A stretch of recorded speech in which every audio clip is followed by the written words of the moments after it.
Special Envoy, good morning. Are you concerned about the situation in Idlib? The UN Special Envoy, Geir Pedersen, here in New York to brief the Security Council as the offensive in Idlib continues.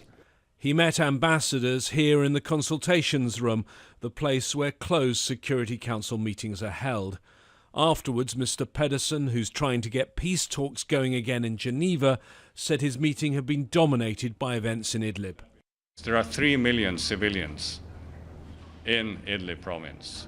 Too many has been killed, and obviously what is happening is not proportional in relationship to civilian casualties and the fight against terrorists. For what we need to see is that the fight against terrorists is continuing.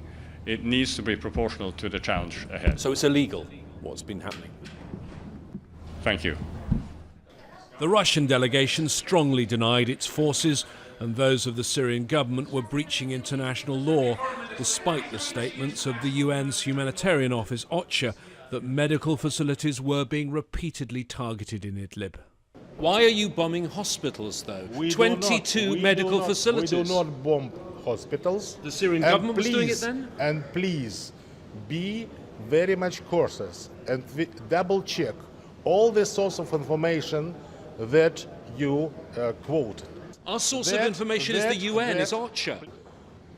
Double check all the information that you try to quote about these so-called bombardments. Including from the UN? Including from UN.